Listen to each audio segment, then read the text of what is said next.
आप सभी का स्वागत है मेरे YouTube चैनल सारस्वत यादव पर। मैं सारस्वत यादव आज कंप्यूटर पार्ट 3 के वीडियो में आप सभी का स्वागत करता हूं। आज हम लोग कंप्यूटर के भाग पढ़ेंगे। जैसा कि हमने नेक्स्ट वीडियो में अगली वीडियो में पिछली वीडियो में सीखा था कि कंप्यूटर के मुख्य भाग क्या होते हैं, जैसे input unit, central processing unit, output unit और मेमोरी यूनिट के बारे में समझेंगे और बाह्य स्मृति, आंतरिक स्मृति और भी अन्य टॉपिक्स के बारे में समझेंगे। चलिए वीडियो को शुरू करते हैं। तो आपको फिगर में दिख रहा होगा, ये सेंट्रल प्रोसेसिंग यूनिट है, मतलब CPU। इसका फुल फॉर्म होता है सेंट्रल प्रोसेसिंग यूनिट। और इसके प्रमुख भाग के बारे में समझेंगे। कंट्रोल यूनिट CU जो होता है, ये इसका जो है मुख्य भाग होता है, मेन पार्ट होता है। और एरिथमेटिक व लॉजिक यूनिट ALU भी इसका प्रमुख पार्ट होता है।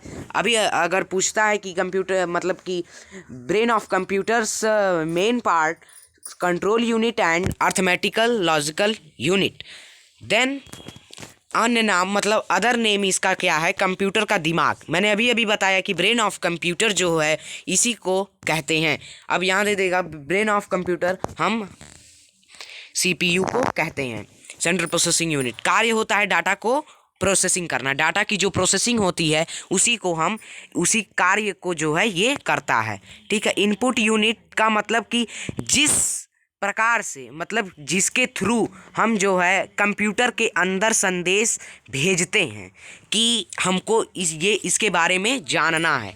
ठीक है। जैसा कि यहाँ है light pen, mouse and camera, keyboards and joystick and etcetera things. Then ये क्या है, व्हाट इज़ दिस, इसके बारे में समझेंगे। ऐसी युक्तियाँ जिनका प्रयोग डाटा और निर्देशों को कंप्यूटर में प्रविष्ट करने के लिए किया जाता है, इसे हम कहते हैं कि इनपुट यूनिट, उसी को हम कहते हैं। युक्तियाँ कि आप समझ सकते हो कि चीज़ या सामान जो होती है उसके थ्रू जब हम अंदर डाटा प्रोसेस करने के लिए डालते हैं तो वही हमारा इनपुट यूनिट होता है। ठीक है। उदाहरण के लिए keyboard, mouse, scanner, track ball, light pen, ये उदाहरण है जिसके द्वारा हम जो है इनपुट अंदर की तरफ कंप्यूटर में अंदर जो है संदेश भेजते हैं, जिसको CPU प्रोसेस करता है। और आउटपुट यूनिट के बारे में समझेंगे, वो हमको जो है उसका रिज़ल्ट जो है प्रयोक्ता के पास पहुंचाता है। आउटपुट यूनिट को देखते हैं। यहाँ पे स्पीकर है, प्रिंटर है, monitor and head shot and plotter. ठीक है, सॉरी, हेडसेट जो है क्या है, व्हाट इज़ दिस। ऐसी युक्तियाँ जिनसे संगणना के परिणाम प्रयोक्ता तक पहुँचते हैं। ऐसी युक्तियाँ ये ऐसे प्रोडक्ट्स हैं जो संगणना होती है, कि जो काउंटिंग होती है, उसको जो है प्रयोक्ता कि हमने जो है इनपुट यूनिट द्वारा कुछ भी टाइप किया, मान लीजिए 2+2 टाइप किया, ये हमारा CPU में जा कर के प्रोसेस होगा। और जो हमें प्रयोक्ता कि प्रयोक्ता हम हैं, प्राप्त करने वाले हम हैं, जिसे कि जो है इस सवाल का जवाब चाहिए, वो जो है उसके यहाँ कौन ले आएगा, वो आउटपुट यूनिट ले आएगा। और मॉनिटर पे आप देख सकते हैं और प्रिंटर से प्रिंट कर सकते हैं, स्पीकर से सुन सकते हैं। ठीक है। और ये प्लॉटर है। अब यहाँ देखेंगे उदाहरण के स्वरूप प्रिंटर, प्लॉटर, मॉनिटर, LCD। ठीक है। ये हमारे जो है कुछ एग्जाम्पल हैं जो कि आउटपुट यूनिट के हैं।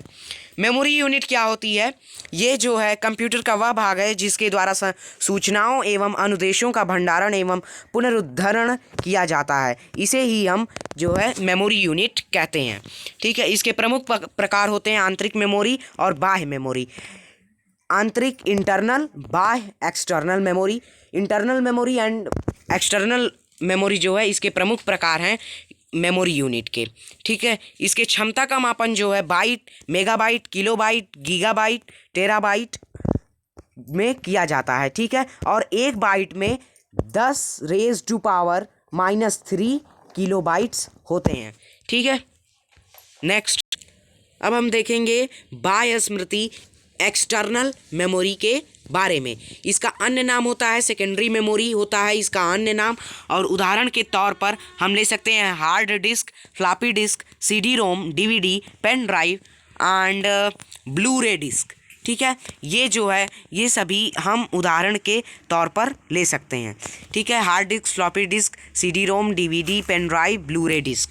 ठीक है, अब यहाँ देखेंगे हार्ड डिस्क का क्या वर्क है। एक से अधिक डिस्क ट्रैक व सेक्टर में विभाजित तथा एक से अधिक डिस्क जब होती हैं उसी को हम हार्ड डिस्क कहते हैं। ठीक है, डीवीडी ऑप्टिकल स्टोरेज डिवाइस को हम कहते हैं और संग्रहण क्षमता सीडी से अधिक रखने वाला और ऑप्टिकल स्टोरेज डिवाइस को हम डीवीडी कहते हैं। उदाहरण के तौर पर DVD R and DVD RW को ले सकते हैं। ठीक है, इसका जो है महत्वपूर्ण वर्क देख लेते हैं, मतलब कि पेन ड्राइव के बारे में देख लेते हैं। इसका अन्य नाम होता है यूएसबी फ्लैश ड्राइव और डाटा संग्रहण युक्तियों में सर्वाधिक लोकप्रिय होता है। ठीक है, पेन ड्राइव जो है इसका अन्य नाम होता है यूएसबी फ्लैश ड्राइव और डाटा संग्रहण मतलब डाटा कलेक्शन जो करती है ये पेन ड्राइव जो है ये उसमें जो है सबसे सर्वाधिक लोकप्रिय है कि ये सबसे जल्दी जो है डाटा को जो है कलेक्शन कर लेती है। ठीक है, अब यहाँ देखेंगे आंतरिक स्मृति इंटरनल मेमोरी के बारे में एवं उनके प्रकार। Internal memory and its types.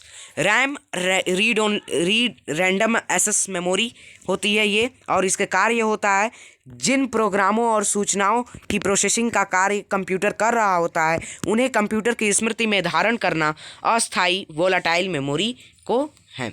अब जैसे देख लेते हैं जिन प्रोग्रामों और सूचनाओं की प्रोसेसिंग का कार्य कंप्यूटर कर रहा होता है, मतलब कि कंप्यूटर जो है किसी प्रोग्राम पे जो है वर्क कर रहा है तो वो जो है उसका जो स्मृति में जो मतलब कि वो जो वर्क कर रहा होता है उसे जो है स्मृति मतलब कि मेमोरी में जो कलेक्ट करना होता है उसी का इसका ये कार्य होता है इंटरनल मेमोरी का वर्क। अस्थायी वोलाटाइल मेमोरी करती है ये संग्रहित डाटा कंप्यूटर बंद होने पर नष्ट हो जाता है। मतलब कि जब ये इस समय जो है कोई भी कंप्यूटर जब ऐसा वर्क करता है तो अगर ये कंप्यूटर बंद हुआ तो इसका जो डाटा रहता है अभी तक का मतलब उससे पहले का बंद होने से पहले तक का वो नष्ट हो जाता है। ठीक है, ROM read only memory non volatile memory है ये और इसका पूरा नाम होता है रीड ओनली मेमोरी। कार्य है basic input output system BIOS का संग्रहण मतलब collection of BIOS is the work of internal memory. अब यहाँ देख लेते हैं इसकी जो विशेषता है। मेमोरी में भंडारित डाटा या अनुदेशों को सिर्फ पढ़ा जा सकता है, हटाया नहीं जा सकता। ठीक है, इसकी विशेषता होती है कि मेमोरी में भंडारित मतलब कलेक्शन जो किया गया है डाटा का उसे जो है हम सिर्फ पढ़ सकते हैं, हटा नहीं सकते। ठीक है, अब यहाँ देख लेते हैं इसके प्रकार। रैम और रोम होते हैं, इसके दो प्रकार होते हैं इंटरनल मेमोरी के, रैम और रोम। ये क्या हैं? कंप्यूटर में मदरबोर्ड में चिप्स के रूप में प्रयुक्त मेमोरी उपकरण है ये। ठीक है, कंप्यूटर में जो मदरबोर्ड होता है उसमें जो है चिप्स के रूप में इन्हें प्रयुक्त किया जाता है, ये मेमोरी उपकरण हैं। यहाँ इसका अन्य नाम देख लेते हैं। प्राथमिक स्मृति प्राइमरी मेमोरी और मुख्य स्मृति मेन मेमोरी इसे हम कहते हैं। ठीक है, चलिए अपने नेक्स्ट टॉपिक को देखते हैं। Computer software. System software computer का मुख्य प्रोग्राम कंप्यूटर का स्टार्ट करने के लिए आवश्यक और कंप्यूटर की आंतरिक कार्यप्रणाली का नियंत्रण करता है। ठीक है, कंप्यूटर में जो है सॉफ्टवेयर्स के बारे में जानेंगे। दो सॉफ्टवेयर्स हैं इसमें। ठीक है, तो सिस्टम सॉफ्टवेयर में जैसे कंप्यूटर का जो मुख्य प्रोग्राम होता है वो और कंप्यूटर को स्टार्ट करने के लिए जो आवश्यक होता है ये सिस्टम सॉफ्टवेयर के रहते ही ये आवश्यक होता है। कंप्यूटर की आंतरिक कार्यप्रणाली का नियंत्रण इसी के द्वारा किया जाता है। अब एप्लीकेशन सॉफ्टवेयर के बारे में समझेंगे। विशेष कार्य के संपादन हेतु निर्मित सॉफ्टवेयर को हम एप्लीकेशन सॉफ्टवेयर कहते हैं। अब यहाँ देख लेते हैं उदाहरण के लिए word processing software, database software, graphic software हम ले सकते हैं। अब यहाँ देख लीजिए कंप्यूटर प्रोग्रामिंग भाषा मशीन भाषा, इसका अन्य नाम है बाइनरी भाषा। अब यहाँ देख लेते हैं कंप्यूटर द्वारा समझी जाने वाली भाषा है, एक और जीरो पर आधारित भाषा। कंप्यूटर प्रोग्रामिंग भाषा जो होती है इसे हम बाइनरी भाषा कहते हैं। और जो कंप्यूटर के द्वारा समझी जाने वाली भाषा ये बाइनरी भाषा ही होती है, जो कि 1 और 0 पर आधारित होती है। उच्च स्तरीय भाषा कोबोल, लोगो, बेसिक, एल्गोल, C++, प्रोलॉग। ठीक है, ये कुछ उसके उच्च स्तरीय भाषाएं हैं कंप्यूटर की। क्या किसी कार्य को करने के लिए प्रोग्रामर द्वारा दिए गए निर्देशों का अनुसरण, मतलब रिपीटेशन जो होता है, ये इसी के थ्रू होता है। अब देख लेते हैं अपना नेक्स्ट पॉइंट, कंप्यूटर नेटवर्क के प्रकार। जो कंप्यूटर नेटवर्क के प्रकार होते हैं उसके बारे में समझेंगे। Metropolitan area network, MAN, M से मेट्रोपॉलिटन, A से एरिया एंड N से नेटवर्क। ठीक है, 2 या 2 से अधिक लोकल एरिया नेटवर्क से जुड़ने से निर्मित होता है ये। मतलब मेट्रोपॉलिटन एरिया नेटवर्क जो है 2 या 2 से अधिक लोकल एरिया के नेटवर्क जो है जुड़ने से ये निर्मित होता है। एक शहर की सीमा में ये स्थित होता है, मतलब कोई शहर है उसी की सीमा में जो है ये स्थित होता है। इसके लिए प्रयुक्त उपकरण राउटर और स्विच व हब्स होते हैं। ठीक है, वर्ल्ड वाइड वेब मतलब WWW इसके खोज करता है टिम बर्नर्स-ली और 1989 में इसकी खोज हुई थी, मतलब WWW की। और ये 23 अगस्त 1991 को सार्वजनिक रूप से उपलब्ध करा दिया गया था। ठीक है, अब यहाँ देख लेते हैं उदाहरण के लिए इंटरनेट नेटवर्क के बाद इंटरनेट नेटवर्क है उदाहरण इसका। और local area network LAN, L से लोकल, A से एरिया एंड N से नेटवर्क। एक भौगोलिक परिधि में सीमित कंप्यूटर नेटवर्क को ही हम लोकल एरिया नेटवर्क कहते हैं। ठीक है, उदाहरण के लिए घर, ऑफिस या भवनों में प्रयुक्त नेटवर्क को ही हम कहते हैं local area network. Wide area network WAN बड़ी भौगोलिक परिधि में विस्तृत होता है, मतलब बड़ी कि देश विदेश तक जो है इंटरनेट जो होता है ये जो हमारा बड़ी भौगोलिक परिधि में जो विस्तृत होता है WAN, उसी को हम कहते हैं। ठीक है, अब यहाँ देख लेते हैं उदाहरण के लिए इंटरनेट हो गया। अब अपने नेक्स्ट टॉपिक पे आएंगे, महत्वपूर्ण तथ्य। हमारा ये वीडियो का लास्ट पार्ट होता है महत्वपूर्ण तथ्य या परीक्षा दृष्टि कभी कभी आ जाता है। चलिए देख लेते हैं।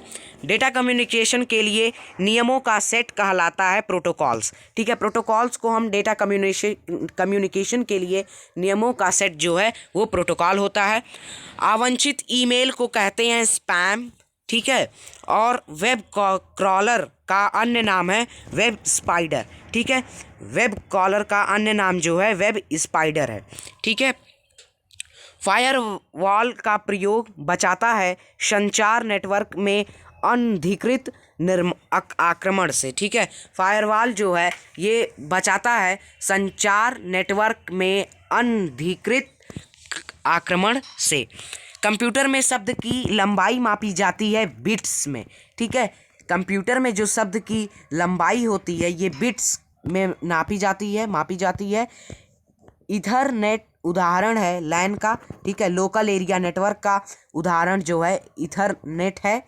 और यहाँ देख लेते हैं इंडेक्स होल संबंधित है फ्लॉपी डिस्क से। ठीक है, इंडेक्स होल जो है संबंधित है फ्लॉपी डिस्क से। डक गो है एक सर्च इंजन। डक गो जो है ये सर्च इंजन है एक। ठीक है, हमने यहाँ पे जो है महत्वपूर्ण तथ्य भी देख लिए। ये जो है आपकी सभी परीक्षा प्रायोगिक दृष्टि से बहुत ही इम्पोर्टेंट थे, इसलिए पूरा वीडियो देखने के लिए बहुत बहुत धन्यवाद। और अगर आप हमारे चैनल पे नए हैं तो उसको सब्सक्राइब कर बेल आइकन को ज़रूर प्रेस कर लें, ताकि आपको सभी ऑथेंटिक और नए अपडेट्स जो है डेली के मिलते रहें। ठीक है, thank you so much for watching this video. Don't forget to subscribe my channel and like share and subscribe.